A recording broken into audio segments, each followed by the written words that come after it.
세 사람 통화 이후에 중국과 일본 양쪽에서 입장이 나왔는데 좀 차이가 있습니다. 같이 보시죠. 중국 외교부는 이렇게 얘기를 했습니다. 트럼프 대통령이 대만 문제의 중요성을 이해했다. 그러니까 중국이 시진핑 주석이 트럼프 대통령에게 대만 문제를 언급했다는 겁니다. 그러니까 트럼프 대통령의 반응이 중요하구나라고 인지를 했다는 겁니다. 다카치 일본 총리는요, 그런데 대만 문제를 논의했느냐는 질문에 말을 좀 아낀 상황이고요. 이 상황만 봤을 때는 뭐랄까요, 트럼프 대통령이 좀 중국 쪽에 우호적인 메시지를 전달했다라고 봐도 됩니까? 어떻게 보십니까? 일단 뭐 양국 모두요, 자기들에게 유리한 쪽으로 상황을 지금 이렇게 해석하고 몰아가고 있는 것이 아닐까라는 생각이 듭니다. 중국이 이야기한 대로 트럼프 대통령이 대만 문제의 중요성을 이야기했다는 부분은 모르긴 몰라도 중국이 하나의 원칙, 하나의 중국 원칙을 우리는 인정한다, 존중한다, 그런 선에서 이야기를 한 것이 아닐까라는 생각이 듭니다. 1972년에 닉슨 대통령이 전격적으로 중국 본토를 방문했을 때, 그 이후에 1979년도에 미국과 중국이 국교를 정상화할 때 그 하나의 합의점이 바로 하나의 중국입니다. 그 하나의 중국이라는 것은 결국 이 중국이 이야기하고 있는 대만과의 통일을 이야기하는 것이기 때문에 미국이 그동안에 이 중국과의 큰 원칙이 하나의 중국에 대한 아마 이 인정을 한 번 더 언급을 한 것인데, 중국 외교부의 입장에서는 자신들이 지금 일본과의 대만 문제 때문에 상당히 심각한 상황이니까 그걸 가지고 트럼프 대통령이 대만 문제의 중요성을 이해했다고 이야기할 수밖에 없는 것이고요. 예. 그리고 반면에 트럼프 대통령 입장에서는 지금 중국이 상당히 중요한 이유가 바로 내년 중간선거입니다. 내년 중간선거에 자신의 지지층이라고 할 수 있는 이 지금 미국의 중부 지역의 농업 지역에 가장 큰 이 지금 농산물이 바로 대두잖아요. 중국이 대두를 수입하지 않음으로써 대두 가격이 폭락했고, 그래서 지금 지지 기반이 흔들릴 수밖에 없는 상황. 예. 그리고 또 하나는 중국과의 관세 협상이 타결되지 않음으로써 미국의 물가가 지금 흔들리고 있는 상황이기 때문에 중국과의 무역 문제, 그리고 특히 이 트럼프 대통령이 취임하자마자 중국에게 관세 폭탄을 때렸을 때 그 이유가 펜타닐이었잖아요.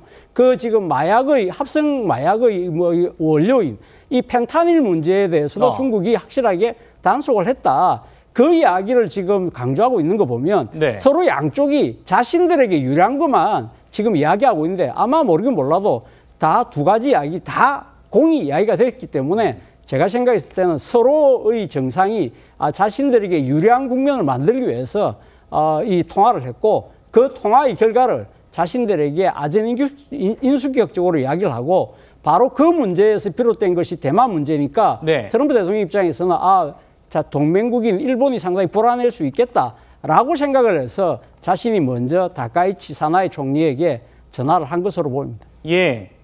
그러니까 지금 경제 문제, 펜타닐 문제를 비롯해 경제 문제가 있고, 지금 대만 문제, 안보 문제가 있는데 미국과 중국 정부의 이 양측의 이해관계가 맞아떨어져서 경제와 안보를 갖고 빅딜이 이루어진다면 이 파장이 만만치 않을 거란 겁니다. 그러니까 트럼프 대통령이 일본을 지렛대 삼아서, 이 대만 문제 지렛대 삼아서 중국과 담판을 끌어내려고 하는 것 아니냐라는 평가가 나오는데, 일단 두 사람 만났을 때 대외적으로 모두 우호적인 평가를 내리긴 했습니다. 그 장면 만나보시죠. The very, very distinguished and respected President of China. I always believe that China's development goes hand in hand with your vision to make America great again. I guess on the scale of from 0 to 10, with 10 being the best, I would say the meeting was a 12. This woman, that's right. This woman is a winner. So, you know, we've become very close friends all of a sudden. Really, there's never been anything like it. So I have to say this, the first female prime minister in the history of Japan. 구재람 변호사님. 일단 트럼프 대통령이 시진핑, 다카이치 총리 만났을 때 다 우호적인 입장을 냈습니다만, 이번에 시진핑과 통화를 한 다음에 내년 4월에 내가 베이징 간다, 이런 입장도 냈고, 우리는 큰 그림에 집중할 수 있게 됐다, 큰 그림까지 아주 빅 이벤트가 열릴 수 있다라는 암시까지 줬는데